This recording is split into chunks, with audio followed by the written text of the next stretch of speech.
Hello, Rick. Can you hear me? You're muted. It's okay. We will want to hear you when you.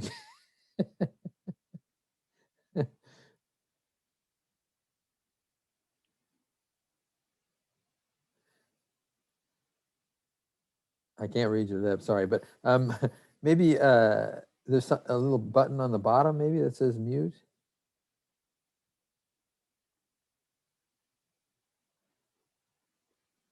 Pat, you there? That's it. Can There hear you me now? are. I can hear you. How you doing? I'm doing good, except this is making me a nervous wreck. No, God, that wasn't the intent. No, I knew it. I'm not like you guys. Technology has just been my enemy my whole life. So I've been fighting it. And so I knew something was going to go wrong. Oh man, are you on your phone? Yes. Oh, okay, good. That's fine. And did Polly help you? No, she tried, but we couldn't figure out. We had a computer in the kitchen set up, but we couldn't figure out how to get any sound on it. So, Oh, okay. Well, so this this is is, perfect if you're okay with yeah, that. if it's all right with you Yeah. guys, I'm fine. Can you mount it somewhere so you don't have to hold it all the time, or? No, I'm good. I'm Oh, you're good. good. Okay. I got a pillow in my lap and I'm sitting on my couch, so I'm good. Great. Um, and how long do you think you want to go? Because I assume you're working tomorrow, and Yeah, but it doesn't matter. I mean, it's I can make it on about 6 hours sleep, so I'm fine. oh man, good for you. Whatever you guys want to do. I remember doing that in college, but I'm not sure I could do that now. Well, when you get older, how old are you? I'm 66. Okay, well, I am How too. old are you? 66. Oh, we're the same age. Look at that. Yeah. Okay. And So, of everybody that's on here, I think you and I are probably the only ones that are still kind of working. I'm retired, but I'm still working half time, consulting with the lab and things. So, but you're working full time still, or? yeah, Okay. gotta And eat. and it said on your site. I was just going to say a few things about you. It said on your site that you're with your son Joe. You work with him? Joe and Judd were both with me until a week ago, and then Joe left to go do plaintiff's work, car wreck stuff. Oh, really? Yeah, he wants to get into big money. Really? So they're both lawyers. Yeah, Oh, how about that? Wow. But what's the other one's name? Judd, Jud, J-U-D. Judd and Judd. Yeah. You've probably seen more of Judd than Is you have he's of Joe. India's dad? Is that? No, that's Dan. Oh, that's Dan's mom. Okay, there we go. Yeah, that's Dan. There's Pat. Say hi, Pat. You're on mute. You're on mute.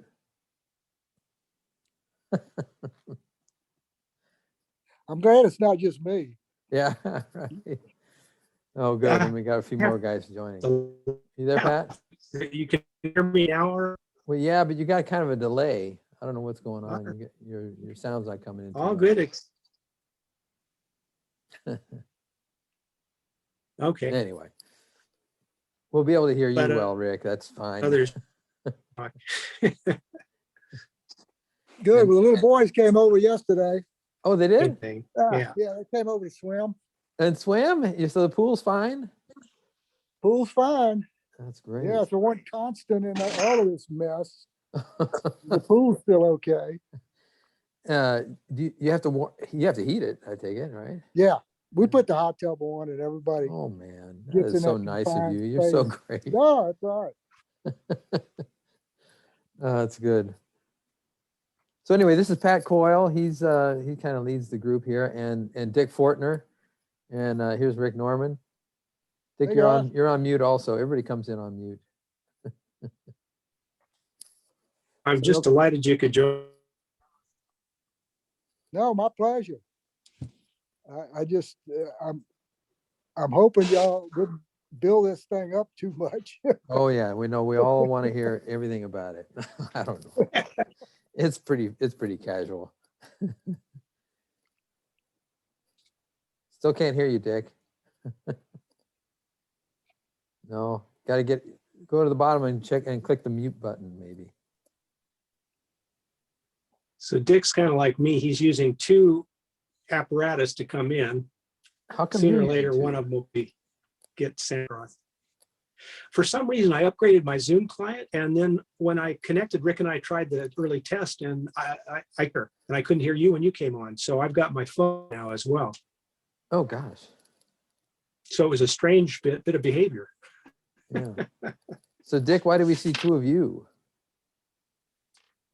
Hi, Same Donna. thing. He's using a phone and a computer, I think. I can't hear you. We And can't hear you, Don. You need to unmute another one, I think.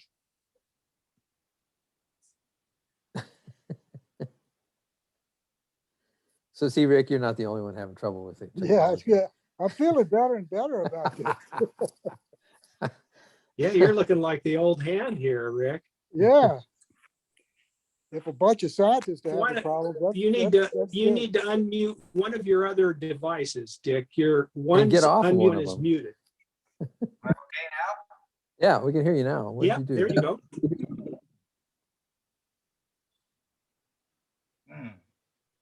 Whatever you did, that worked.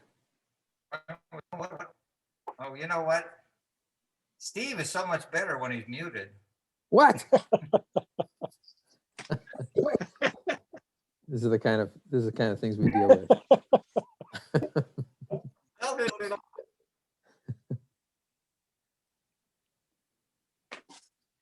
What do I do?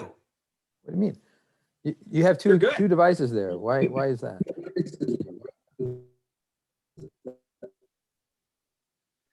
But we can hear you fine, Dick. I think the question was, you show up as two devices, but I'm Yeah. showing up tonight because I had trouble with my computer. So I'm using my phone. So Dick, whatever one is on your Yeah, left, twice. when you're looking at your left, whatever one's on the left, close it. What's on your left? Better? Oh, I see.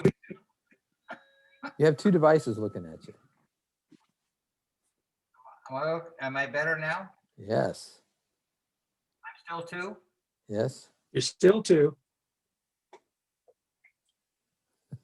Shit. You know what? I think that balances it out. We need two of you, right, Dick? Yeah, that's good. No, I call it Dick Fortner. It was totally shit. I hope you're not recording all this, Pat. We are, but if Rick said it was okay to record, Yeah, so yeah. if it's all right with him, we'll just look like jerks. We'll look like bumblers. And I'm bumbling in the front to the first order in the big way here. Yeah, I mean, I tried it on two machines, and then I tried restarting this laptop, and now it comes up and it doesn't show my video, which means my camera's not on. Now, actually, On the I other can one. probably I could go find this. There's a terminal command you can use to try and force your camera back on. Who's asshole? Hi, being Zoom bombed. I have a hunch it might be Fortner. It's you, Dick. Did you do that? Oh man. Oh my goodness. Yeah, you renamed yourself. Oh my gosh. Oh boy. You know, we should have Early. hopefully you did break a little warning about this group, Steve. Okay. Then Sepla's coming in. Did he hang up already? Then got a copy of the book yesterday. I hope we bought plenty of books for you, Here's Dan coming in. Rick, so that you can get plenty of Oh, yeah. royalties. I want to hit the bestseller list is what I want. Here comes Brian. So we've got a bunch of the crowd coming in now. How do I get to the broad picture? I don't know. Go to the upper right-hand corner and hit view. Picture view to gallery view. So Rick, these are all my friends from the book club. Rick, Hey, Here comes Hoyt. great book, great book. Lynn Seppel is the guy I Oh, told you thank about, you. who's from South Dakota, and his cousin is Mel Antonin. Right, Lynn? Yeah, right. You ever heard of it? He broadcast for the pregame with the Baltimore Orioles. I was on USA Today quite a bit. Sports writer. Followed Mark McGuire during his home run chase. oh, man. Yeah. So he lives in Baltimore, or he lived in Baltimore? No, he or lived what? in DC. He just Okay. died about 2 weeks ago. Oh, my COVID God. and Sorry to then hear that. liver cancer. Man, oh, man. Yeah. Bad deal. I see two Pat Coyle, but I guess that's okay. Yeah, it's okay. Hey, Pat, are we expecting more? Bill Lockey's just coming in. I haven't seen or heard, and now Bill Nebo's coming in. So we've got, actually, Okay. we're having a great crowd. Those are good. Hey, guys. Yeah, I think Jim and Peter were going to be on too. Yeah, Peters, I think, came in. Okay, we'll Is wait he- for a couple more minutes. Is that it, Peter's ceiling we're looking at? Or Here comes Jim is Murray. it Nile? Oh, man, we're getting a full house. Boy, How many people have had the vaccine? looks unanimous. Everybody, I think. Two. Everyone's at least You- got. you Two ready? shots. Numbers up, two. Let's Two put 'em in. shots. I just got it Saturday. Second, yep. All right. Hoyt, I think, is the only one. Yeah, I'm waiting. I'm a week from Wednesday. Okay. Oh, excellent. It's coming Hey, soon. Yep. Fortner, did you get both of yours at your veterinarians? Yes. What? That's Peter. Up. Good. What are we missing? We waiting on anybody else, Pat? You know, I'd have to check the list, and I'm trying to troubleshoot this. We're pretty close to a problem. full house. Yeah, it's great. Why don't we get started? Should I do an introduction here? I think that'd be handy. All right. Well, thank you guys for joining. Maybe you see Rick Norman there has joined us too. We're so pleased and thankful. Thanks, Rick, for being part of this little book club. I got my notes here. So our group knows now about your writing skills, but I wanted to say a few words sort of about you. Besides, now, along with being the really nice neighbor of our son, Ben, in Lake Charles, Louisiana, Rick practices business law and commercial litigation with his sons, both sons, I guess, for a while in Lake Charles, all lawyers. He also, I found out on your website there, Rick, he updates and he wrote and updates these two legal treatises that are huge, like 1,000 and 2,000 page treatises that for Louisiana law that's used by lawyers and law schools. He also has the highest rating for legal ability and ethics in Louisiana. Which You isn't can say much. that. No, It's come not on. very high. That's not a high bar in Louisiana.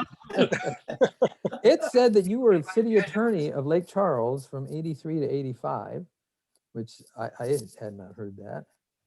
And that you teach now? Go ahead. I was a federal prosecutor from 83 to 85. Oh, a federal prosecutor. Okay, there we go. Sorry. Yeah. And that you teach still at McNeese State and that's No more. great. They went online, and Oh, okay. Oh, you stopped at that. as y'all can tell from the night, that's not my not The my technology. strength. Yeah. And he also, of course, played baseball at was it Southeast Louisiana? Is that where Yes. you were? And a baseball What player and position? What position? what position? Caught. A catcher. Great. He left the federal prosecuting to go into private practice in Lake Charles. They give him more time to write. He said in one of the reviews after Fielder's Choice in 1991, He said, I hate lawyering stuff. I hate to do it all day, every day. Is that true? Whatever. It's better now. Since I can't do anything else, it's, I found out he does have relatives in Smackover, Arkansas. That is a real place. real place. And he's got relatives there. He said in one of the other reviews, I wrote the book for adults who are plagued by the memory of their mistakes. So that means all of us, I think. He also told me that baseball failure is inevitable. So we all kind of fail when we do that.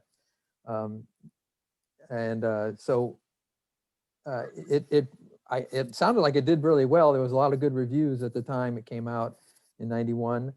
You can go to check his website, gooseballfielder.com. And he's got a lot of good stuff in there, including, it looked like you had some notes for teaching philosophy and, where is that? And I had that here somewhere. Here it is. Teacher's Guide for teaching Fielder's Choice. And so, it was actually good for ethics and philosophy. And so we may want to hear about that. Let's see, what else I was going to say there.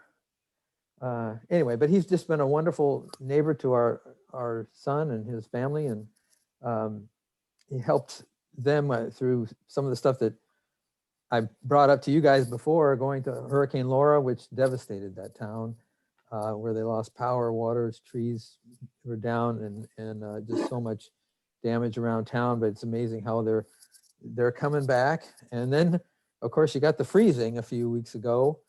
It sounded like no busted pipes for you, Rick. That's Right. good. And but power went out just like in Texas and whatnot. But it sounded like you got it back quicker than that. So here we complain in California about wildfire and power outages and heat waves and all that stuff. But Rick and his wife Paula have been through a lot this last year. Kind of like Andrew Jackson Fielder in a Japanese POW camp. I think it's the same. He said, there was one line that he had in there. I don't know where you got this line. I feel like a milk bucket under a bull. Nice one, Rick. That's probably what you feel like in Lake Charles. No. So anyway, thank you again for coming and joining us, and we appreciate it. And so I wonder if we could ask you to, just say a few words, how you're feeling, how things are for you, and what I missed on your background, if you want to share that, and then and your interests. But then, what if you could tell us kind of what you remember about writing that book, because we've all read it now and enjoyed it, and just what you want to tell us about the book. Thanks, Rick. All right. Well, I appreciate it. I remember listening to a psychiatrist interviewed some time ago, and this always stuck with me. They were talking about carjackings, and they were talking about the psychology of carjackings, or not even the psychology. They talking about how bad these kids were and what would make them do this and that sort of thing. And the psychiatrist said, you don't understand, when that carjacker pulls a gun and sticks it in your face, he's relevant. And that's what those kids want to be. They want to be relevant. They're just not relevant in their surroundings growing up, that sort of thing. So after having written the book 30 years ago, it's a pleasure to be somewhat relevant for a night. And I don't have to go carjack anybody tomorrow. Good. But I want to answer whatever your questions are. I'll start it a little bit, and then really I want to, it would be better, I think, if you guys ask questions and let me answer them if you have any. I mean, I was in my 30s when I wrote the book, so it's, as you know, you're a different person when you're in your 30s than you are when you're in your 60s or 70s. And I haven't read the book in 30 years, so it's hard to talk about a lot about the, you know, the page and verse of the book, but I can remember, I mean, what started it was, this was probably 85 or something like that. And I was working hard and I had a sore right here that wouldn't go away. And I went to the dermatologist and the dermatologist was kind of an alarmist. And she started asking me if I had had sex with men and that sort of thing. And this was the beginning of the AIDS deal, you know? Oh, So yeah. I go back and I start researching what she said. And I said, you know, if, you know, I didn't know if I had it, didn't have it. I told her, no, I hadn't had any sex with men, but, you know, I didn't know how you caught it or whatever. And she was concerned about it. So, you know, at that point in time, I probably had a 2-year-old and a 4-year-old. And again, I didn't want to be forgotten. So I said, well, I'm going to start writing down some stuff. And it, you know, it turned into maybe a story, and then I linked the stories up. And so that's kind of how it all started. But I will tell you this. I got it all as good as I could get it. I packaged it up. I went to the library and I started pulling out baseball books. Now, this is before the internet and all that sort of thing. So I started pulling out baseball books and maybe Doubleday. So I sent it to Doubleday, and you know, you get rejection letters back. So I'd get a rejection letter back and I'd send it to somebody else, get another rejection letter. So probably I'd gotten, I want to say 10 rejections, 15 rejections, something like that. And my wife had an uncle who was in the publishing business and published cookbooks in Mississippi. And he said, you know, you're going about this wrong. You got to find a publisher, you know, a niche publisher, somebody small that'll actually look at it. So he said, here's a couple. So I sent it off. Somebody wrote back, said they were interested, but the point of it is that they assigned a line editor, kind of a broad brush editor, to read it first, and then they assigned a line editor that went through it with you a line at a time. And so the broad brush editor would said things like, this character doesn't work. You need to get rid of them. You need a chapter between this chapter and this chapter because there needs to be some sort of bridge there. You need to do this, you need to do that. And it was kind of disheartening when I got it because I said, oh no, now I got a whole bunch more work.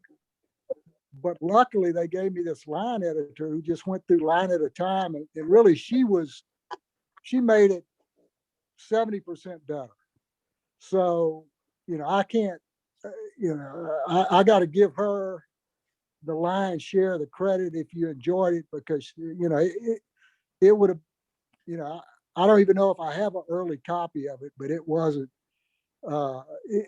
it turned out a lot better because of her. It wasn't because of me. So I have a question. Why did you write it? What made you want to write it? I don't know. Well, like I say, I think it was maybe some sort of desire to do something permanent so I wouldn't be forgotten. And Play baseball. played baseball. If you're an attorney, writing is not that big a deal. You do it all day long anyway. So, it's not like, and I had written at least one more nonfiction book by that time. So writing a book wasn't a stretch, or it wasn't going to be something unusual. Writing a nonfiction I mean, a fiction book was going to. But I've lost everybody's picture. Can you see me? Yeah. Yes. Ah, See you there we go. okay? Yes. I got you back. I got you back. I got Dick back.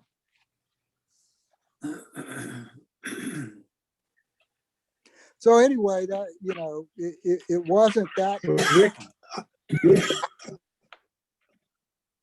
The guy from Michigan State that interviewed you in 1992, he claimed that you were writing as a sort of a polemic against war.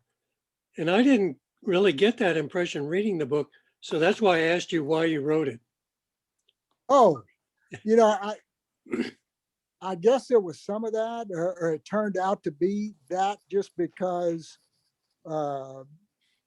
that's the way the character was, and it, you know, he was in the war, and war is a bad deal. So yeah, if it turned, you know, if it was some sort of anti-war, if it had that vibe to it, that was fine with me. I don't know that it was an intentional deal so much as maybe just kind of a natural outcome of the way the story turned out. So Now, you didn't map it all out ahead of time. You kind of started writing and it went as it Yeah. went. I started writing like individual stories and then linked them up. Hmm. And then of course had to fill in things and make the connection a little bit better. But now I did try my hand at a political novel of sorts, which was my final novel, which is the third book in the Fielder trilogy, which nobody talks about, but I'm waiting for somebody to make this discovery. It's about a buffoon president. Now, this is 1995. Wait, this is 1995. It's a buffoon president. He is just he likes to not text, because I didn't know what texting was, but he's all into emails and these emojis. And you know how you make the emojis a little sideways smiley face and that sort of thing? Well, that's all he does all day. And he's a terrible president. He ends up getting removed under the 25th Amendment.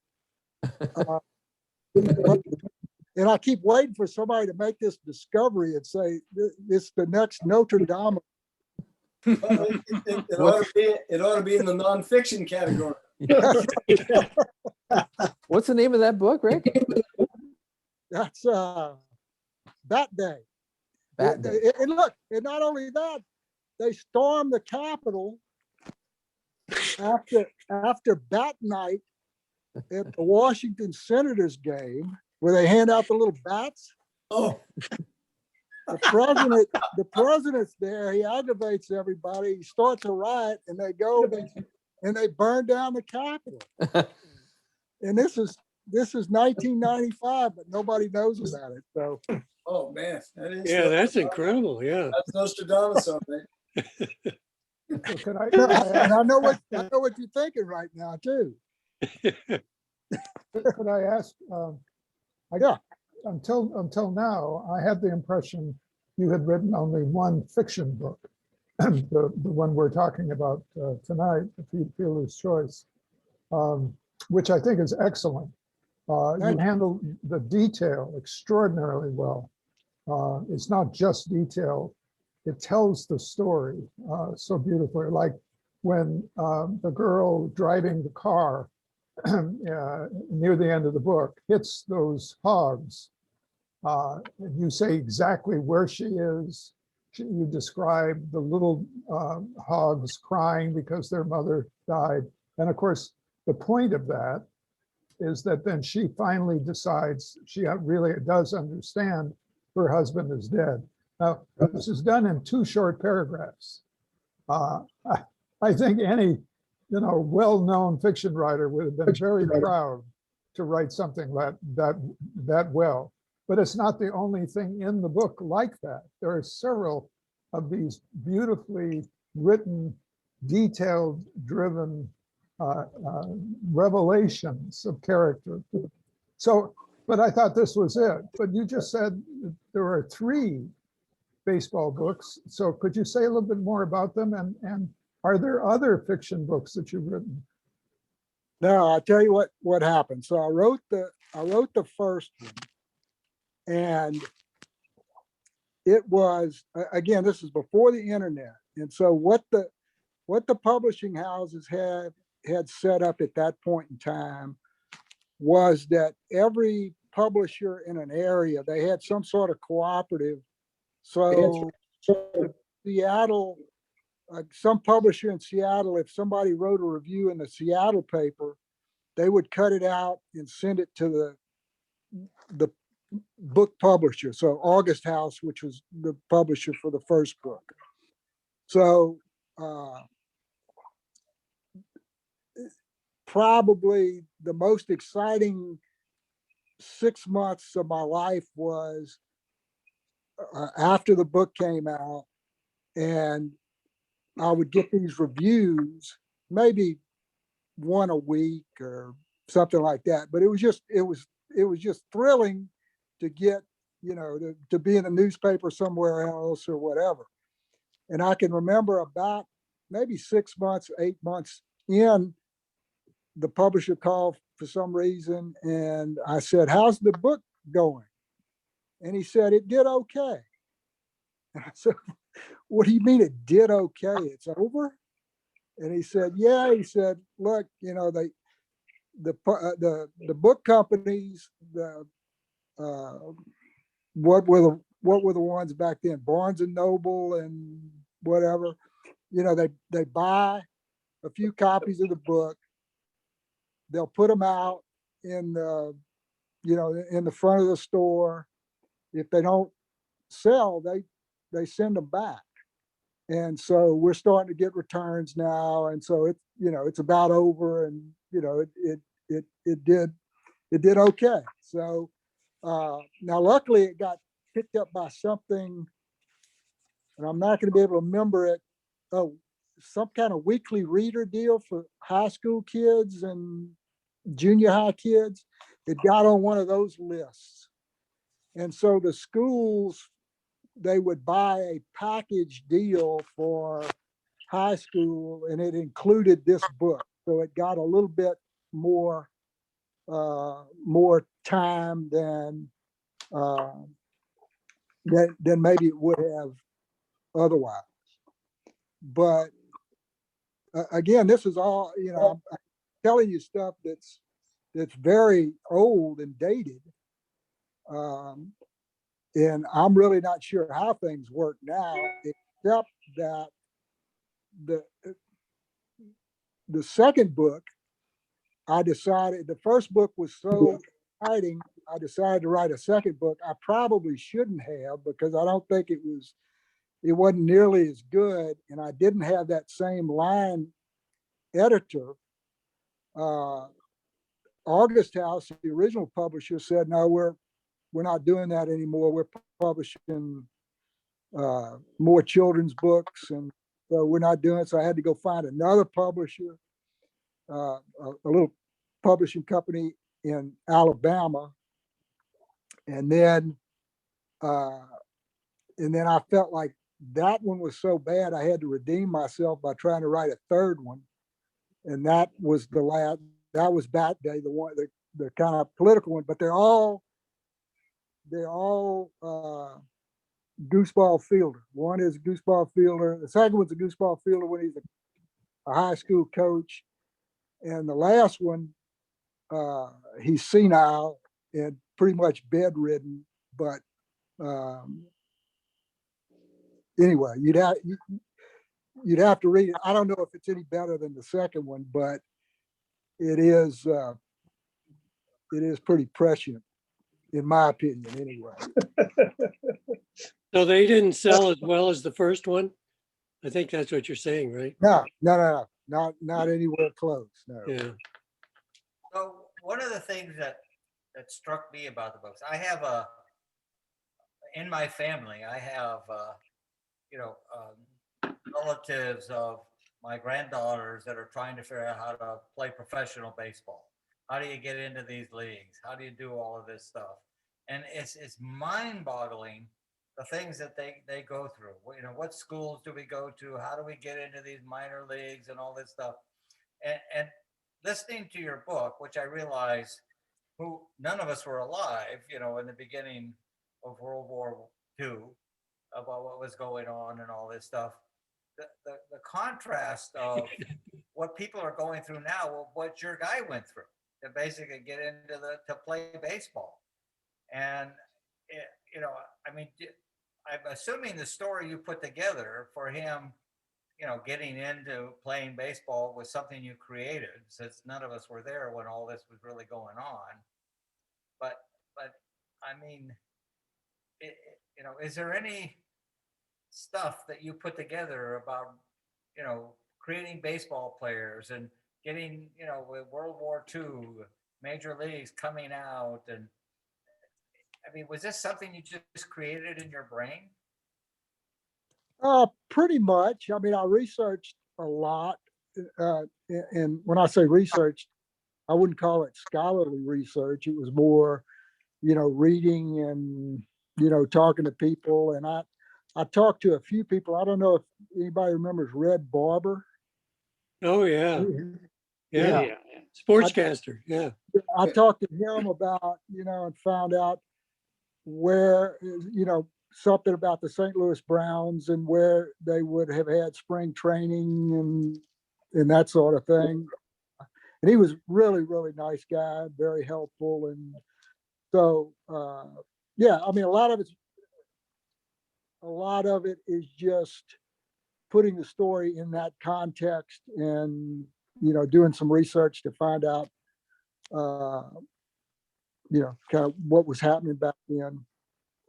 But going back to Dick, what you said, I was watching the Bryant Gumbel Real Sports on HBO last night, and they were talking about all the kids' youth sports teams that are now continuing to play through the pandemic and haven't stopped. And the argument is that, if you're a sophomore or junior in high school, you can't stop. You got to keep playing, or you won't get a scholarship. Your parents won't, recoup all this money that they put out for you to travel. And all the California, they were talking about California, saying that they've opened up Nevada, and so these teams, because there's some sort of moratorium in California for the teams to play, they go and play in Nevada. And it's just because they, all these parents think their kids are going to play pro and or get college scholarships and that sort of thing. I don't know. It just seems like it takes the fun out of it. It's a business. It literally is a business. People go into this stuff. How can I get my kid to get a college education? It is mind-boggling, the things that go on. Yeah. Our baseball is an achievement where you can get. I mean, I have my granddaughter has a cousin that played catcher for Cal Bears, and he was he's a good catcher because he was a catcher who could steal bases. And he's out there sitting there trying to figure out how to get onto a team, and he's on all these minor league teams.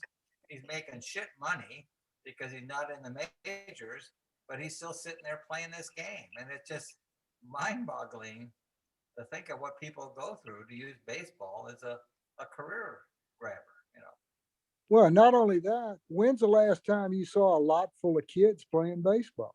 Yeah, right. A pickup game. And we did that all summer, and you never see that anymore. No, I know.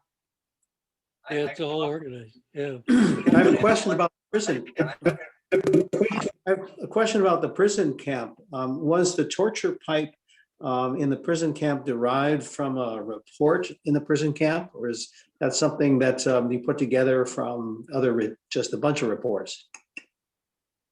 No, the pipe came, I was trying to think of the creepiest thing I could think of. And behind my house was a big drainage ditch. And you could climb into a pipe. You could go in one end, if the baseballs went down the drain, you could go in and get it from that end with a shovel. But you could also go in from the ditch end. And one time for 2 milliseconds, I got stuck in that pipe and my life flashed. I was probably 10 years old. My 10 years flashed before my eyes. And I've just always had this fear of getting stuck in a pipe. So that's where that, and I still have that fear. Seems like it'd work. It was. I thought your description was so good, it thoroughly creeped me out. I'm right there with you. I'd rather shoot myself. It was a very effective artifice. Yeah.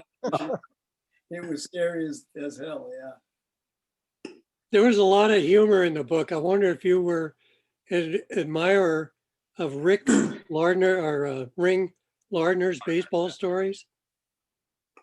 No, one of the reviews said something about Ring Lardner, but before that, I really hadn't. And I still don't know that I've read anything by Ring Lardner. I mean, was he like the 20s or something like that? Yeah, that's right. Yeah. Yeah, and I may have. He didn't write Casey at the Bat though, did he? No. No, that was a poem. Yeah. Well, that Okay. was who wrote that? Yeah, I can't What about Mark Harris? Yeah, Mark Harris was. I had read Mark Harris books, and I love the Southpaw and Bang the Drum Slowly, and I thought the Bang the Drum Slowly movie was great too. Did you read his Wake Up Stupid book? No, I did not. I recommend it. Is it good? It's not baseball. It's about being a teacher because he was a teacher. Oh, okay.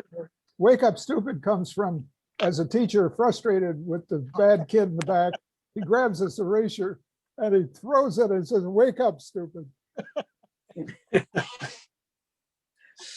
Hey, Rick, how long did it take for the line editor to do her work with you? You said it was pretty tedious. I would say when they accepted the book for publication, and that's another thing, just to let you know, there's probably other guys that had better deals than I did, but I had a 10% royalty. And I think maybe like a $2,500 advance or something, but it was 10%. And that 10% is 10% of a third, because the book publisher gets a third and the seller gets 2/3. I think that's right. I think it's, I might have it backwards, but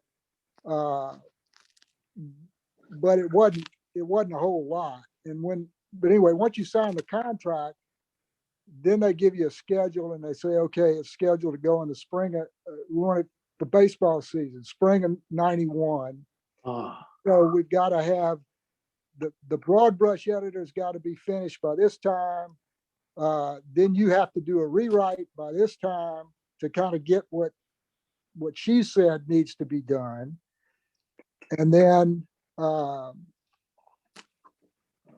they give you a schedule to go through with the line editor. It probably took 6 months, 8 months or something. We did it with a fax machine. And just, faxing pages back and forth and handwriting and that sort of thing. Like I say, it'd have been great to have word processors and computers. I guess we had word processors, but that's not how we were passing stuff back and forth. Jeez. You know, So I have a question for you, Rick. When you get I'm curious that when you were writing this, or during the other books that you wrote, you were a practicing attorney. So what was your writing regimen? When would you do this writing? And then I also looked here on August House, and it says in addition, you also paint. And I thought, my goodness, what is your artistic regimen? And are you still doing this stuff? Or have you retired from writing and painting too? I'm just trying to be relevant, guys. I think have a storm in the Capitol in 94 or 95 in that book was pretty relevant. I think you're on to something, man. Yeah. Rick, now we know where they got the idea. Yeah, I had it the other way though. I had the downtrodden storm in the Capitol. So The right bunch. yeah, you know, it was just a little bit every now and then as far as when I wrote. You know, and tried to turn the TV off for a while, and you know, you can write for a half an hour or something like that, or Mhm. but it really wasn't work until they gave deadlines, and Yeah. yeah, then it became work. And I can tell you what, there's a chapter in there, and for some reason, and I don't know why they did it, but the book was finished, the line editor had gone through it, and for some reason, there's a chapter in there, and the publisher called me up and he said, look, we need another chapter, and it's got to be here, and it's got to do this. And so there's a chapter about going to Mexico, going to play in Mexico. Right, right. And I had to write that like in 4 days or something. And that was miserable. That's as close to quitting as I came, but Why did they want that? Yeah, Why did they why? want that? Yeah. I can't remember now, but it was some connection that they wanted, or they felt like there was a hole there that needed to be filled or something. I'm not sure. And I did not, a lot of the stuff they did, I didn't understand why they were doing it. And I guess at first I probably pushed back a little bit. It was like, hey, this is my book, and you know, I know best or whatever. But I could tell once they started, they knew what they were doing, and you just had to buy into the system. Well, Maybe they're Mexico, trying to sell it in Mexico. Yeah. well, but Mexico comes up at the end, right? When he's thinking about leaving country. Again, Yeah. Yeah. Again, there's a to get away chapter in from the the- middle, yeah. But that's interesting to me, because when I read that chapter, I said, gee, how's that fit in here? Yeah, that's what I wondered too, yeah. I kind of got Yeah. the feeling this Who thing wrote kind this? of wedged in there. You know? I said, what the hell's that doing in there? Strange. I was just going to draw a picture and see if that would work.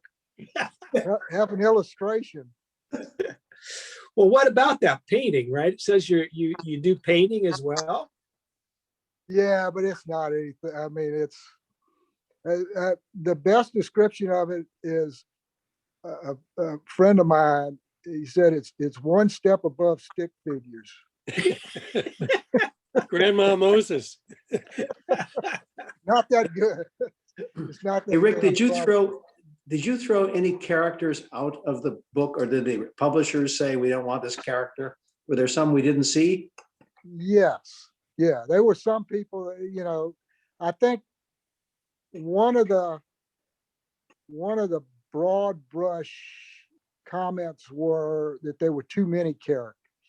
Oh, and you need to, you know, people can't keep up with that many characters. Just, you know, you know, this guy doesn't do anything for the story, that sort of thing.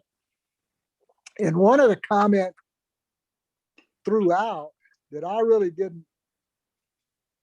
didn't understand the importance of it, but they kept saying, "Oh, that's cliche. That's so cliche. You know, that's just, you know, that's been done before." And so a lot of this, you know, I mean, it just comes from being, you know, 35 or whatever I was, and, you know, not having any experience at all. You know, they were throwing out a lot of the stuff that I thought was good, but it's because somebody had done it before. Somebody good had done it before, you know? And so they were trying to get to the part that, you know, wasn't so recognizable. Okay. Did they throw somebody out that you really wanted to keep in? I don't think so. I couldn't say that. I mean, the main characters were there, but I wouldn't say so. Okay. I had a technical question here about when I was a kid, you know, 8, 10 years old, I was a student of pitching. And also, I was fascinated by the fact that you could make the ball not go straight, you know, by throwing it, by spinning it. And Yeah. you know, I grew up to be a physicist, so, you know, that's not surprising, you know. So anyway, and I was a little scrawny kid, so I found that all I could do was fool the other kids, basically by doing things like throwing the ball. You know, I learned how to throw kind of a knuckleball and a screwball and a curveball. And then I found that if with a wiffle ball, I could actually make the ball go up and in on a right-hand batter. It was basically a gooseball. Yeah. Because it absolutely made me the terror of my neighborhood in New Jersey. Nobody could handle that thing. You know? So until you know, I had to give this up, and you know, to become a distance runner. You know, that was my claim to fame. But so I was wondering where the idea for the gooseball came, and I particularly liked the part where the brothers were throwing the ball in the pipe yard to learn how to throw it straight. You know, that was a great little detail that seemed like a wonderful, realistic invention, like among the other details that really, you know, made a lot of sense in the context of the story. So how did you? You know, like, you know, there was always kind of a mystery as to whether you could get the ball to rise. You know, you'd hear these guys and say, "Oh, he's got a rising fastball," Right, or whatever. You know, did it really rise, or did it just fail to fall as sink. fast as, you know? So It failed to sink, right? It sort of, Yeah. right. Yeah, but So you the do- gooseball was made up, right? I've never heard of it before. yeah, as far as I know. Well, I can guarantee you can do it with a wiffle ball. Yeah, okay. Yeah. And you have to throw it. You hold the ball a certain way, off center, and I can still remember how to do it. And you throw it a little below sidearm.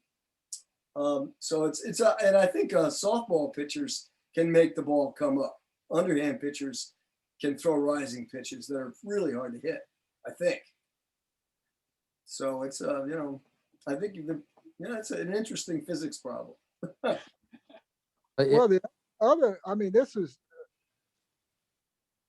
I had the opportunity to catch a knuckleball pitcher, and that thing moved more. I mean, unless you've actually seen it, you know, Phil Necro or one of those guys, man, it is magic. I mean, to see a good knuckleball pitcher that can throw it time and time again, and it can't be too fast, and it can't be too slow. There's some magic speed the physicists would know. I mean, there's some magic speed, and it can't rotate, but it just does crazy stuff. Yeah. Yeah, there's a if you Google knuckleball and slow mo, you can see some, it's just incredible what it'll do. Because I was looking for the gooseball and I couldn't find it. It kept coming up with knuckleballs. Yeah. Did they do the stuff that sound like you were describing for the gooseball? Now, when I was a kid, I had an uncle who played. He was a very good athlete, and he played up to AAA for the Montreal, whatever, Dodgers farm team as a catcher. So he became quite, was a serious baseball player. And he was the one who showed me how to throw a curve and, make the ball move around. And he showed me how to throw a knuckleball with a tennis ball. And maybe 1 out of 10 of those would do that. The thing would just it would like drop off a table. It was just amazing how, Yeah. and you launch it so that it doesn't rotate at all. And like you say, there's a speed range. You can't throw it too hard, can't throw it too soft, just right. And then, it would work only maybe 10% of the time. And I never could do it with a baseball, but I could do it with a tennis ball. It was spectacular to see what it did. Just amazing. Well, I remember I was having trouble catching this guy. I mean, it's as hard to catch it as it is to hit. And he said, the coach said that there was a story about Phil Necro's catcher, and they asked him, they said, how do you catch that knuckleball? And he says, it's easy. I wait for it to stop rolling and I go pick it up.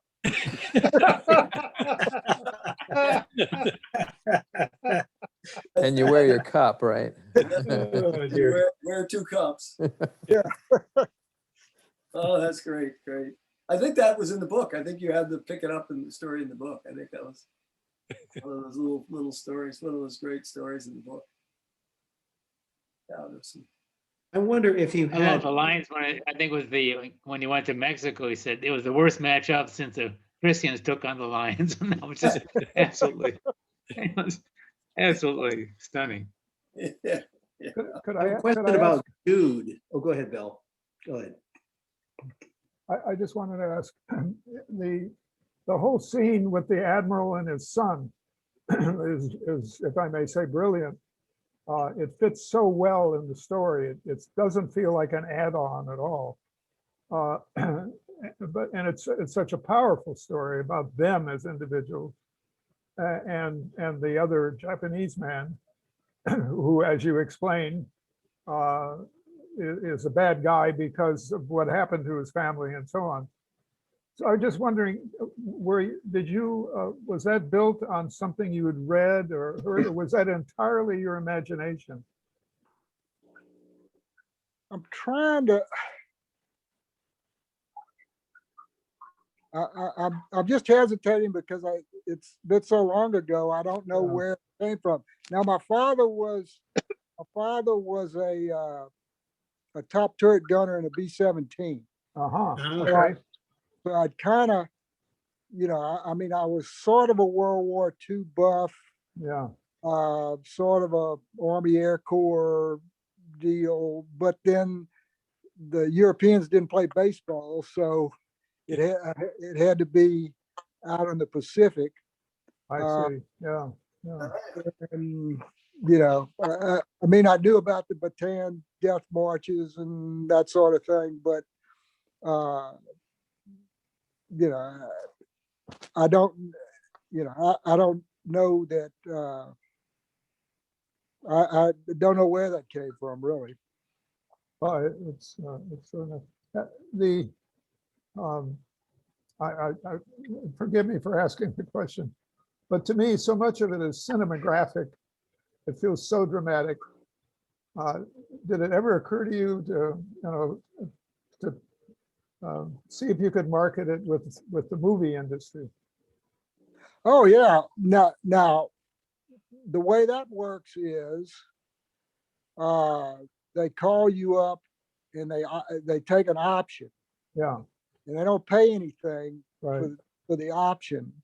And then somebody takes it around and so it's been optioned it was probably optioned for 20 years or something, and they'd pay, $200 a year or $300 a year or something like that to do it. And, it just kind of faded away. But Yeah, it's too bad. yeah, but anyway, like I say, it was an exciting time. I'm Yeah. glad I did it. It was, I mean, I'd recommend it to anybody. Well, I was thinking, in particular, reading again about the Japanese scenes.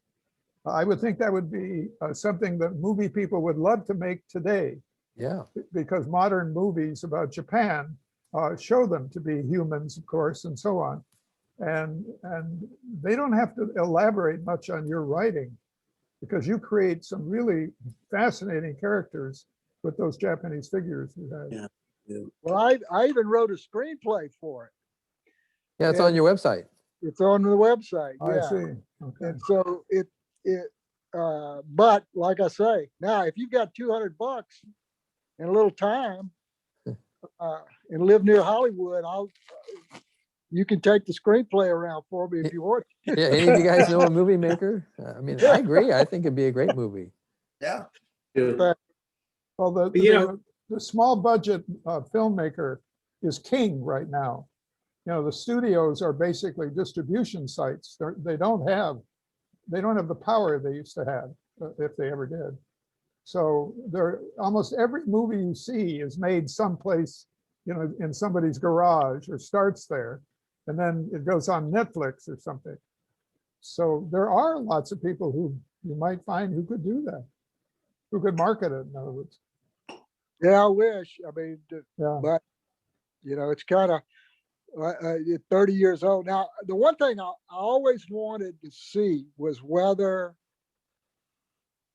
it could be translated into Japanese, and what the Japanese would think about it. Oh, But I mean, that's as far as it's gotten, just me wondering. But I don't know if it would offend them, or and again, the slang or colloquialisms wouldn't really I don't think they could translate either. So I'm not sure how you could do it, but I'd be interested to see even a Japanese American, first generation or second generation, just to say, hey, is this, does this aggravate you, or does it, Well, I would think it would be quite an exciting experience for them for a couple of reasons. First of all, baseball is still a big thing in Japan.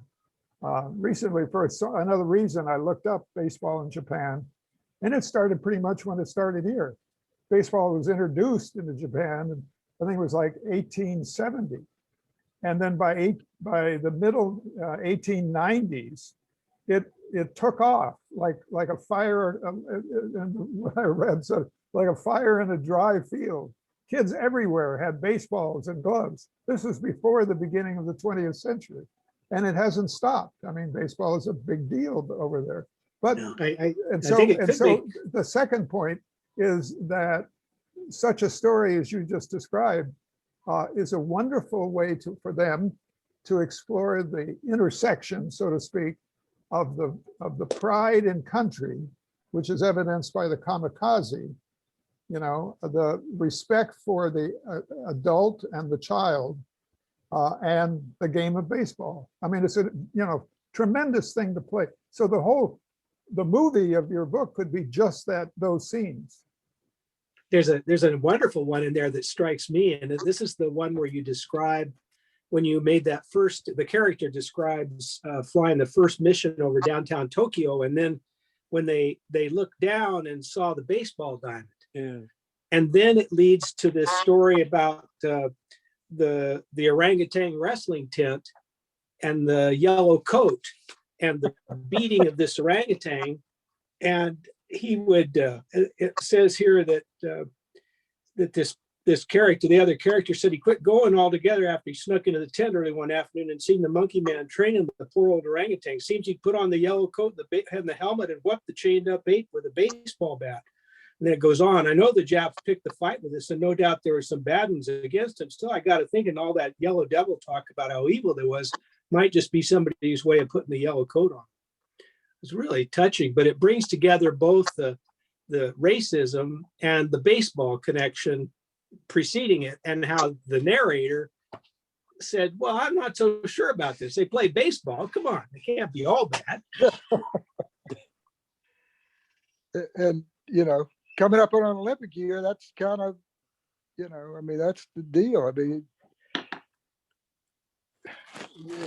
everybody just trying to get along, have a good time, you know, raise their kids. You know, we've all kind of got the same goals.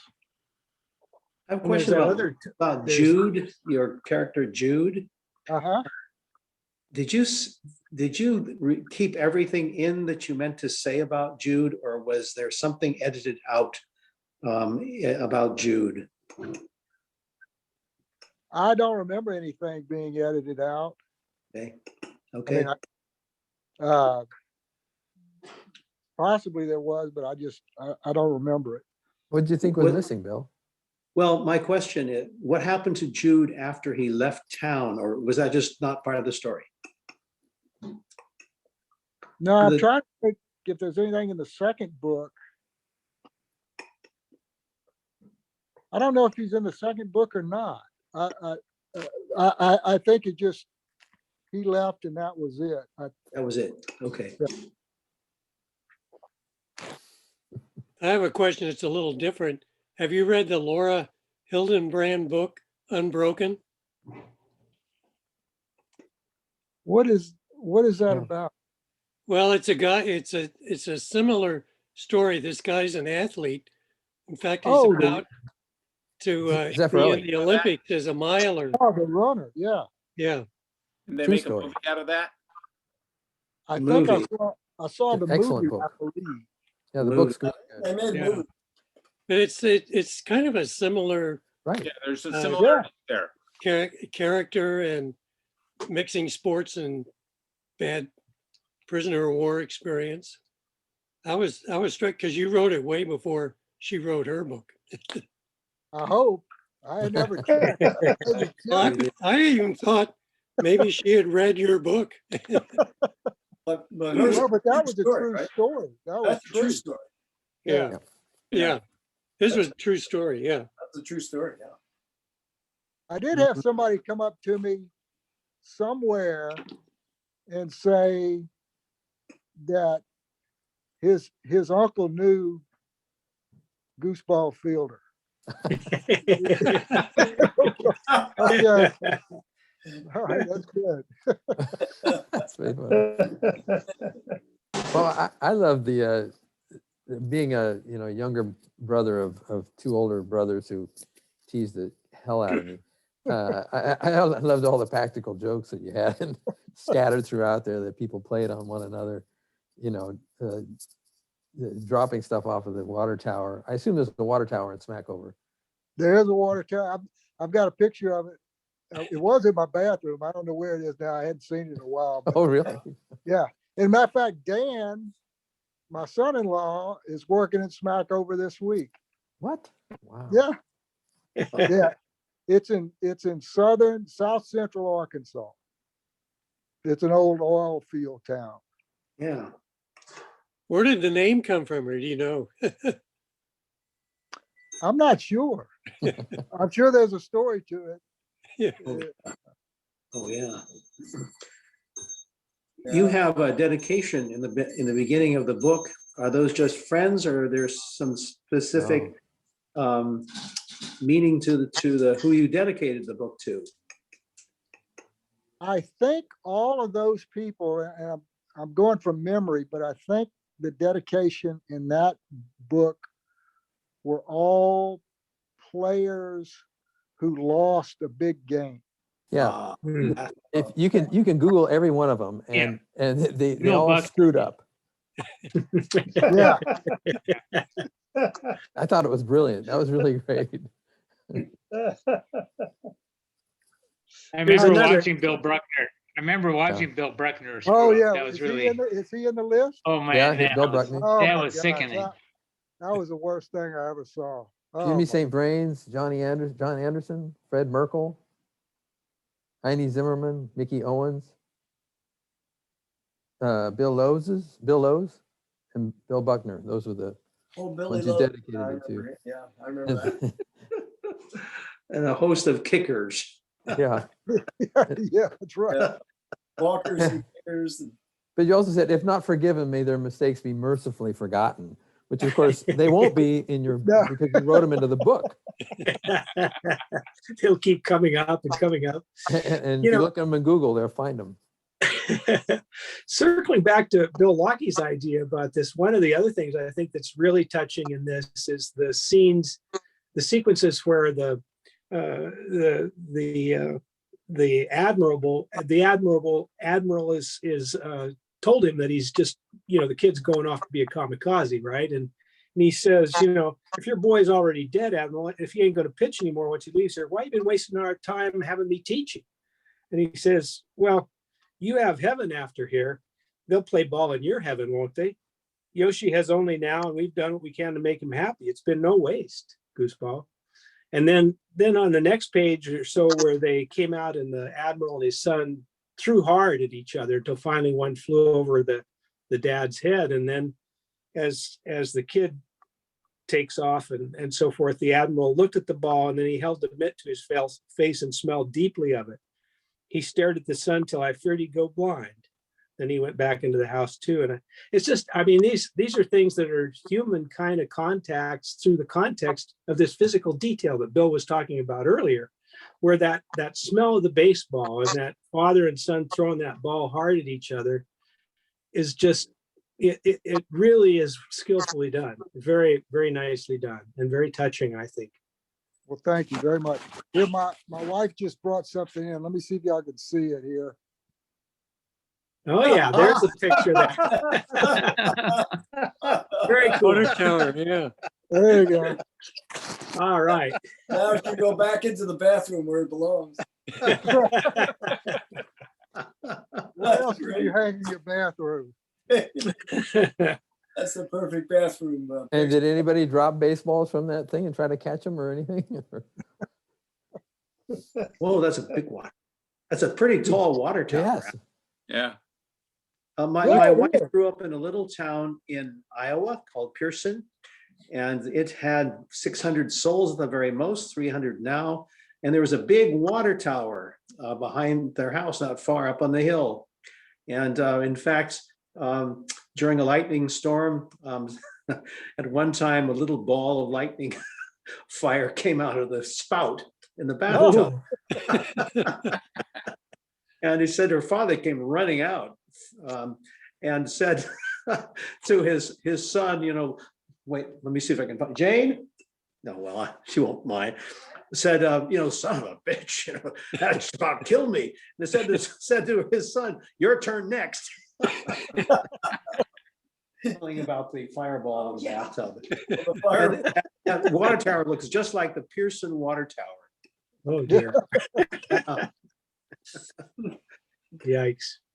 Where did you get the dream of the babies? That was fascinating to me. A dream you had, you just made it up. Just made it up. Yeah, I've got a lot of snakes crawling around in here, but that's not, I had to make that up. Very effective though. Boy, that was a creepy one. Ooh. So is this book still selling? Well, Amazon has it. Yeah. I get a report and it probably sells maybe 10 every 6 months. Oh, wow. So we Well, probably made a dent in that here. Yes, Yeah, their so this sales is- just doubled. This is gonna launch me back into the low 4 millions. If you'll notice, they rank Amazon books, and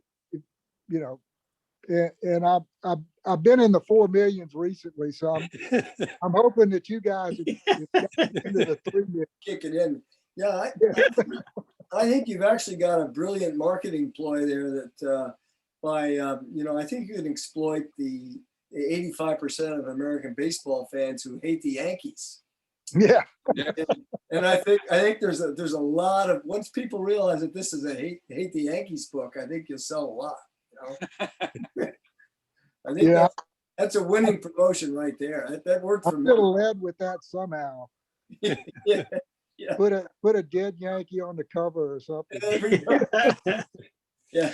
Well, I was just looking at the Amazon page here, and it's kind of interesting. Its bestsellers rank 960,770 in books, but it's ranked number 96 in teens and young adult baseball and softball fiction. And then there's a couple other stats in there as well, but that number 96 in teen and young. Wait, what did you say the rank was? Well, you're The- under 1 million now. He said Oh nine- my God. Those- Oh my God. These That's are, unbelievable. well, I can refresh the page here. Let's see what happens when I refresh the page. Maybe there'll be dramatic movement on this damn thing. You better give Let's- Acevedo a cut here. I gotta take a screenshot of that. Yeah. Well, I don't think it's changed. It didn't change in that refresh. Let me put it that way. So, So that's reality then, if it made it to one refresh. Oh, that's great. So there's 3 or 4 books named Fielder's Choice. Were you with the first one, or No, the as a matter of fact, publishers said we can't do that because no, I think they looked around for one and and I actually bought a copy off of Amazon later. It's Fielder's Choice. It's like a Bronk Burnett story, and it's probably a 1950s, I guess, a series of books for 10 or 12-year-old boys where, he's in his neighborhood, and, the dog goes missing or something, and it's a detective story, and it's called Fielder's Choice. But I actually have a copy of it. And since then, there've been, I know, a couple of more books called Fielder's Choice. Evidently, there's no copyright in the title, I guess. And you can, there's no way to copyright, especially something like that, which is kind of a generic term anyway. I have a question You know- about the B-29. You have the main character sucked out the aiming blister. Was that a real incident where an airman was sucked out of the aiming blister on a B-29? Yes. Okay. Yes, that has happened before, because those were pressurized. The B-17s weren't, but the B-29s were. Ah, okay. Yeah, they flew higher. Yeah.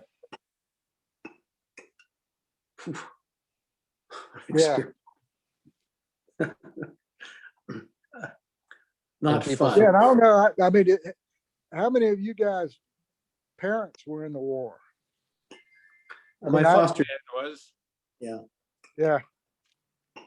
yeah, back then, and that's something I tell my kids, because they can't believe, I mean, they see World War II films and they can't believe that their grandfather, who passed away a long time ago, was actually in all of that. And, I tell them, when I was growing up, everybody's father had been in that. And it wasn't that big a deal. The kid across the street had a bunch of grenades and shells and a German helmet that his dad had brought back, Wow. and we played with it out in the yard, And as a matter of fact, we buried a bunch of that stuff because and we never did find it again. Somebody, somewhere there's a treasure trove of Nazi memorabilia oh, dear. in somebody's backyard, and we never could remember where it went. We were afraid to tell his father what happened to it. Yikes. That's another book. Yeah. Yeah, But I the- enjoyed several of the expressions you used that maybe are common to you that I never heard of. Like one of them was throwing for a cat. I couldn't find any translation of that. Throwing for a cat? Yeah, it's on page 47. Well, See if I put it in context.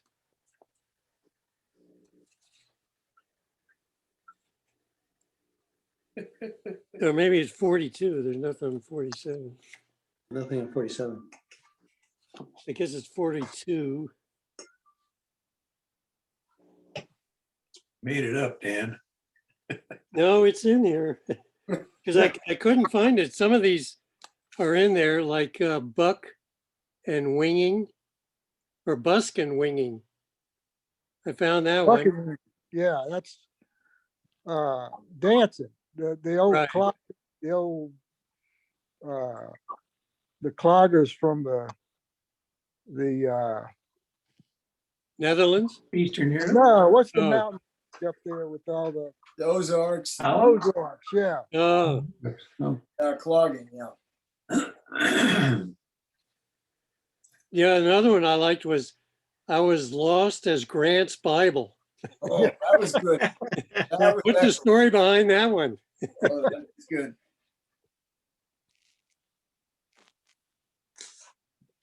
Well, that was Did- another thing. I used a lot of Civil War names for towns and that sort of thing. Because growing up in the South, you know, I don't know if anybody else grew up in the South, but growing up in the South, really, when I grew up, the Civil War wasn't forgotten. You know, it was Yeah. still, You were still fighting it. Yeah. and we're still fighting it today, I think. Yeah. This is Yeah. reinventing it. But I mean, we used to play, you know, rebels and Yankees instead of cowboys and Indians, and you know, Wow. and there was always an argument about who lost and who won, and it's crazy looking back on it now, but that's the way it was. Yeah, I found the quote I asked about. It's a quote. It says, "Funerals is a barbarian custom. I used to say, the one I myself had thowed for a cat was for sure." Oh, yeah. That was the funeral he had for the cat that he found, the baby, the kitten. Oh yeah. Okay. Yeah. That's what it was. That was he threw a funeral for a cat. Yeah, okay. Okay, so that's what that is. Yeah, he found a damaged kitten and then buried it. Buried Yeah, it it. had maggots in its eyes. Yeah. And then he Did buried that it. actually happen to you? That's a very common thing. I've got a brother-in-law that was a vet, and he said that happened all the time. And I've actually seen that before. It's pretty disgusting, but Wow. it Wow. happened. The mother cat goes and has the kittens out in a field or under a bush somewhere, and then that's what happens to them. Kind of Yeah, racist. another one I liked was you refer to somebody as prettier than a cream soda. You know, you can hardly find cream soda anymore. I remember as a kid drinking a lot of cream soda. Yeah. Because you don't live down south, you wouldn't have any trouble finding it down here. Oh, is that right? Yeah. I'm coming to I'll give you Louisiana, a case of it. and we can't get it out here, that's for sure. It tastes then just good too. Page 97, you refer to trick urinating. What is that? Everybody's done that.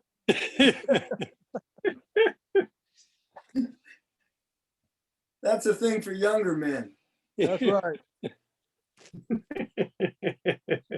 Another one that was great was poor as Job's turkey.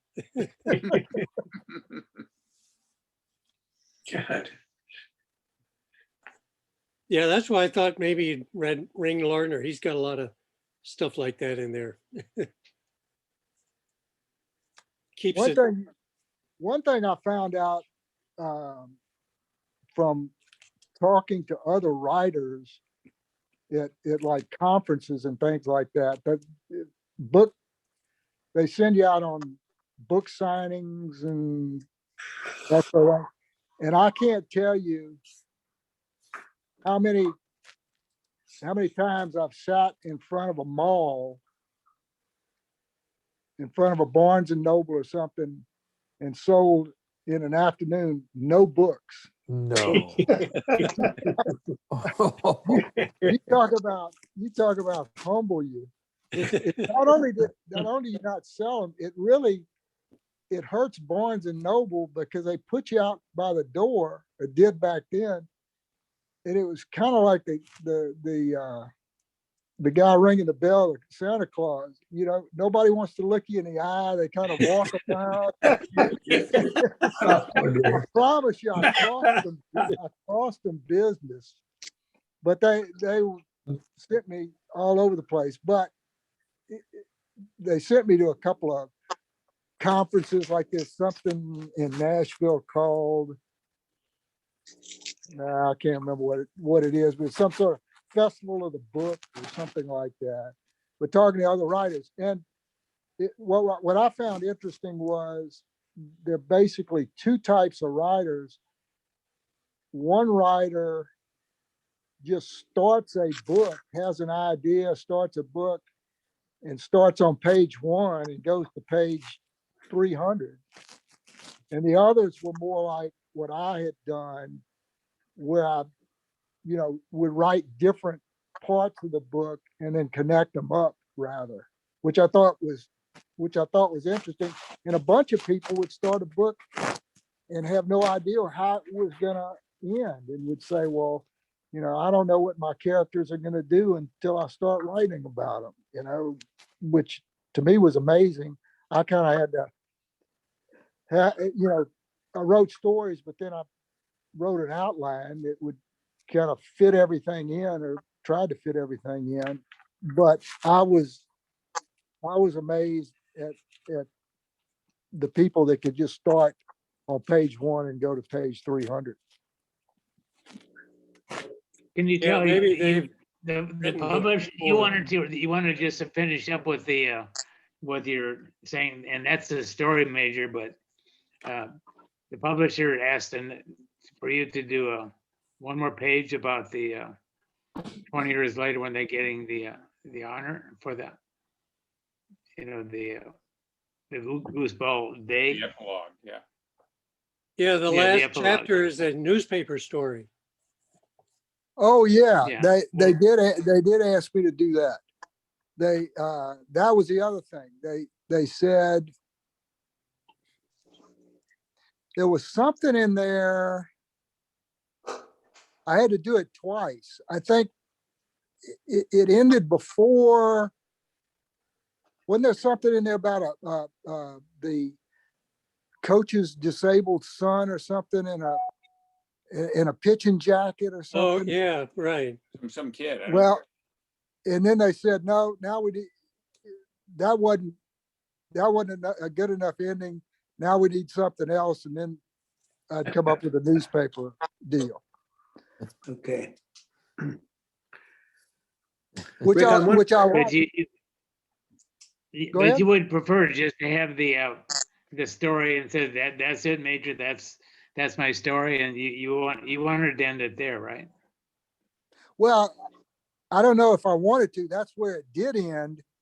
But again, I think it was better to have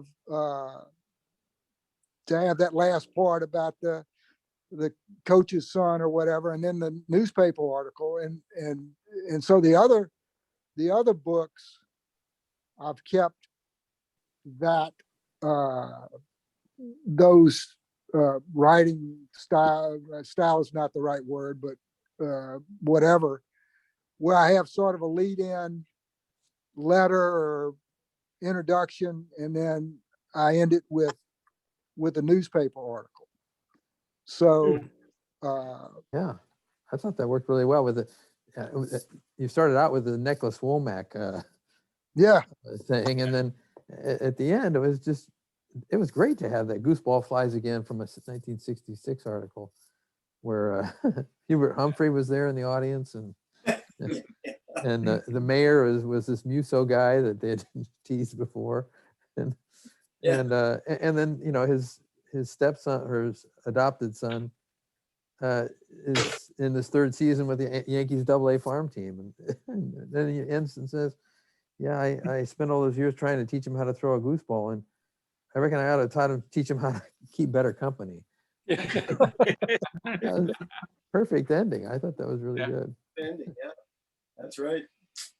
The other thing that There's some great turns. go ahead, Go Pat. ahead, Steve. I was just going to say, there's some great turns of phrases. I was just kind of thumbing through the passages I'd marked. Up toward the front, there's the thing where Jude had asked, his friends come mostly from the debate team and the slide rule crowd. And I'm pretty sure where they got their dates from was some sort of eyeglasses co-op. And I thought, That's Yeah. right. the nerds are being dissed pretty hard there. But that's another thing that I try to explain to the kids what a slide rule is. They got no clue. Yeah, right. And I mean, you guys would know Yeah. because y'all dealt with Yeah. them after I did, but it was a magical thing to me. I never did really learn how to do much on it, but I can loan you mine. You can. Yeah. does anybody still use them anymore? No, but I've got two in my closet. A few years ago, actually more than a few years ago, there was when a lot of us used to work at Lawrence Livermore National Lab, and they had a paper that they would have classifieds, and there was some guy who was asking for donations of slide rules. So I called him up. I said, "What the hell you want these slide rules for?" Because I had 3 or 4 of them around, and he said, "Well, I'm actually teaching kids how logarithms work, Yeah. and rather than just doing it out of books, it's handy to have slide rules because that's how slide rules work." And so I gave him, I had I forget the K&W and the other two, there are 2 or 3 major brands, and I had a circular one or 2, and as Yeah. well as the, all those. So I gave them away. Well, the lab actually issued one when I started in Oh, really? '79. I remember getting one, and so I had a few as well.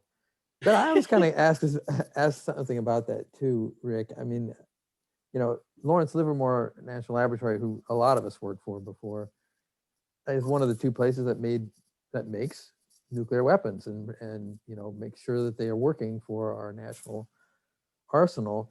And I remember starting there in '79. It wasn't that long after Vietnam War, and war was on a lot of our minds, and going to work for a place that actually builds these weapons of mass destruction. Who that's what they do. It's similar to flying a B-29 around or whatever, but it's and I'd ask some of these guys, some of them here, some of the people that I knew and worked for and had been involved with above ground tests, and even back to way early.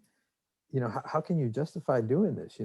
Actually building these things, and they all, of course, almost to a person, and Bill Nebo, you could attest to this too, would say, we actually saved a lot of lives by having this, mutually assured destruction. No one's going to mess with us, kind of thing.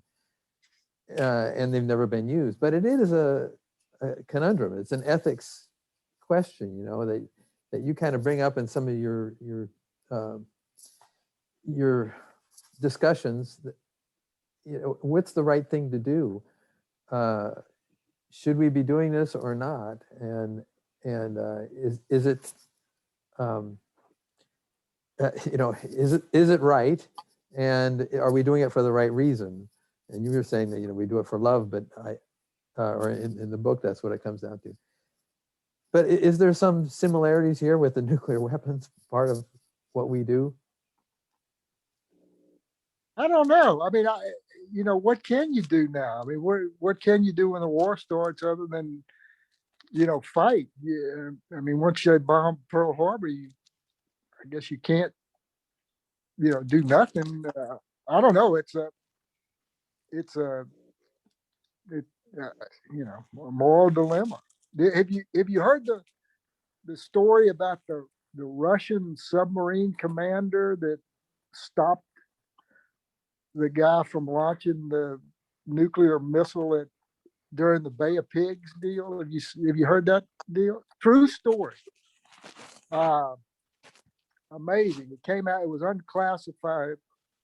Is it declassified in the last 10 years? And if you go on the internet, you can read about it. But nobody knew how really close we came. In Bay of Pigs, the Russians sent one of their old World War II subs that had been retrofitted with a nuclear warhead into the Caribbean, and it was very hot. That they were used to traveling in the North Sea, and not used to the Caribbean for sure. Very hot, and I can't remember how things worked out, but for some reason the crisis broke, and this submarine is underwater. It's they have total radio silence because they were told to go into the Caribbean and wait, and they would turn off the radio for 23 hours and 50 minutes or something. So they're under the water. Everybody's on everybody's nerve. They the crisis breaks. The American ships, one of them is on top of this sub, a destroyer or something. They're trying to signal this submarine to come up. They send over these dummy depth charges that are made for practice. They don't do anything, but somehow they gauge depths or something. So that the young captain of the submarine says, "Fire the missile at Miami." And this old guy saves the whole world. He says, "No, we're not going to do that." And the guy says, "Look, I gave you an order, fire the missile." And he says, "No." And it's a great story, and it's true. This little known Russian, second in command of this submarine saved the whole world. At least he saved Mar-a-Lago. Yeah, Oh, dear. it's the same thing. The whole world. Oh, gee. Oh,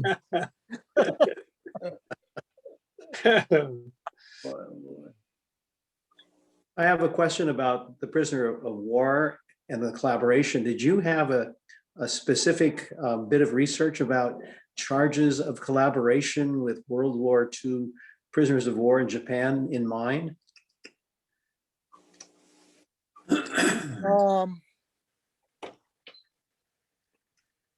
I'm not sure that I did. I can't remember anything like that. I mean, I can remember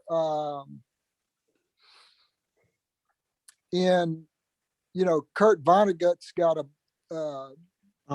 Yeah. Slaughterhouse-Five. He's got that collaborator. I can't remember the guy's name, but he dressed up in a blue uniform, or a Captain America or whatever. I knew about that.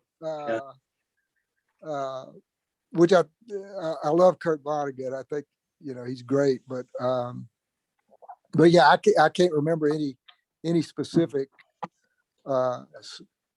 any specific research or anything. Okay. very creative brain. So who do you like to read? I read almost only nonfiction now. I mean, I've switched from baseball to track and field.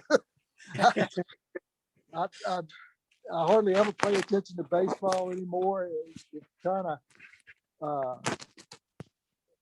when I wrote the book, I became the baseball guy around here, and everybody, like I was telling Steve, for 10 years, I was the baseball guy, and I would get the baseball ties for Christmas and the baseball this and the baseball that. I kind of just got tired of it. So I enjoy track and field now more than any other sport, probably. Yeah, Which event? Are Which you event? interest- Yeah, I guess it's probably middle distance, like from 400 to 1,500, 5,000 or 10,000 meters. We've got the guy from LSU that went to. He's pole vaulting for Sweden now. He's the Mondo Duplantis, whose big brother played baseball at LSU, and he's got the world record now. And he's fun to watch. He's a young kid. But anyway, I forgot. I started down the track and field road, and I don't know why I did now. that's, It was response to a question, but I can't remember. That's another thing. I'm well into my dotage now too. are we? I think the logical reason is I've never seen a track and field tie. So you don't have to worry about anybody giving you ties that have track and field. A lot of t-shirts though. Well, Bannister, after he broke 4 minutes, he used to send a tie to every runner that broke 4 minutes, Oh, really? Okay. up through 200 or something. And then he Wow. gave it up because high school kids started breaking 4 minutes. Well, that's a good book, is The Perfect Mile. Yeah. Yeah, that's a good book. Yeah. There's also a book about Dix Fosbury, about the high jumper who started the flop. It's pretty nice. Fosbury flop. The Wizard of Oz, Foz, I think. Yeah, if anybody wants to read it, I have it. Hoyt gave it to me. So Rick, just to change topics for a little bit here, and that on your publisher site on August House, it says you also were regular on WBUR on NPR's, I forget what the name of the show was, Only a Game or something like that. What was it like doing public radio? It started out being fun, and then it got to be really nerve-wracking when I started. Let me back up. Somebody had sent around a Bill Littlefield poem. Yeah. When Pitchers and Catchers Report or something. Yeah, I sent that around to everybody. Yeah. Anyway, that's Bill Littlefield. He does the WBUR Only a Game show. And so he had reviewed the book and called me and wanted to interview me about the book. And so we did that. And then one thing led to another. And then I was playing this old man's baseball league. And he said, why don't you take a tape recorder down to Florida where y'all play your tournament? And I did that. So, and then I started doing little skits. But that's when it got bad because I'm not a great character actor.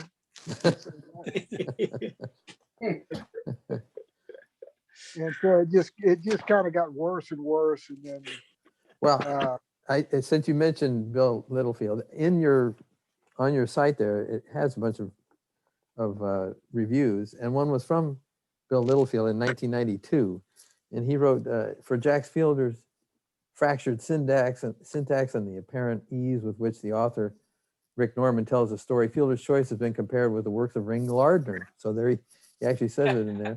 It's an apt comparison, except that Lardner, for all his charm, never attempted a work as ambitious as this first novel, which has as its center a celebration of tolerance and mercy in a world which conspires to kill both qualities. I thought that was a pretty nice statement. Yeah, he's a really nice guy, and somebody from here, somebody in your club's from Boston, huh? Or Oh no, actually another friend of mine who Yeah, sent me that okay. picture back. Yeah, not in the Because- club. because I mean, if you could ever hear his show, it's on public radio. It's nationally syndicated. Still on. It's a great show. Yeah, Saturday. On Saturday mornings, if you ever get a chance. Great. It's worth listening to. It really is. Well, does anybody have any other questions for Rick, or should we let him? Have you ever done do a writing seminar or some kind of writing class, or you just do it all by yourself? I never have. I'm one of those guys that doesn't follow directions well, or, and I just never, I think if it came to actually having to learn how to do it, I wouldn't do it. Did you teach? What did you teach at the university? Oh, it was business law and employment law, and in the business college, and then in paralegal college, that sort of thing. Nice. How do you do when it comes to taking directions from judges? Oh, yeah. Yeah.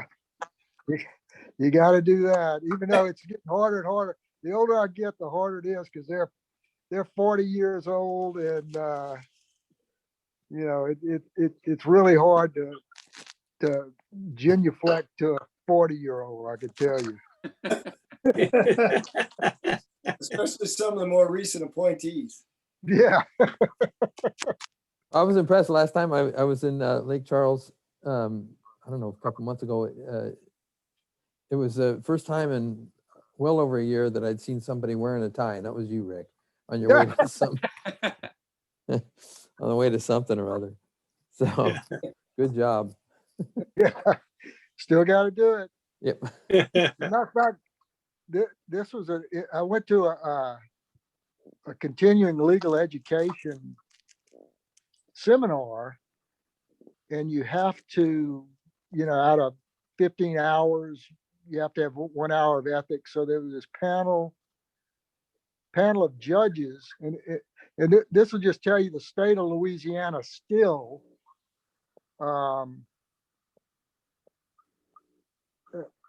one of the woman judges was telling a story about one of the other judges in her district, and saying that he kept doctor's gowns or hospital gowns behind his bench. And if a woman came in and her cleavage was showing, he would make her put on, a woman lawyer, he would make her put on one of those hospital gowns. How about that? Really? Wow. So, we're about 1870 right now.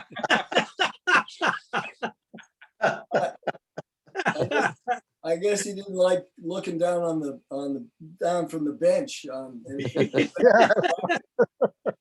Yeah. Too distracting or something. Yeah.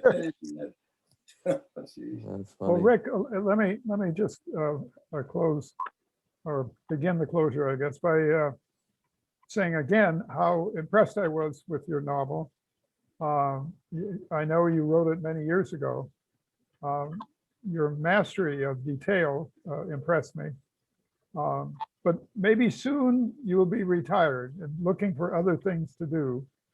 I would hope that you return to fiction and possibly, shall we say, celebrate your years in law by writing a similar story or a fictional story of anything in the world of law and in small town Louisiana or any place that strikes your fancy, because I'm sure we would all enjoy very much following up on it and reading it.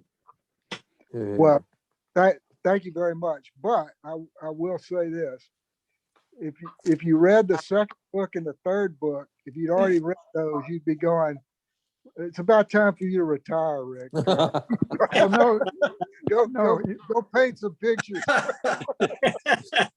Pick a different subject is what I'm saying. Pick a different subject.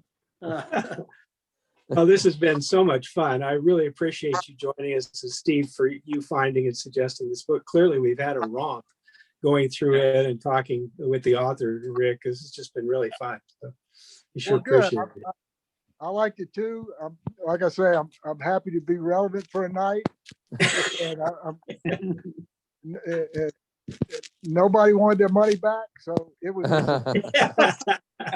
And it looked like we doubled your sales. That's right. If everybody buy one more book and maybe we can have down to 500,000. I Yeah, appreciate thanks it a very lot. much, guys.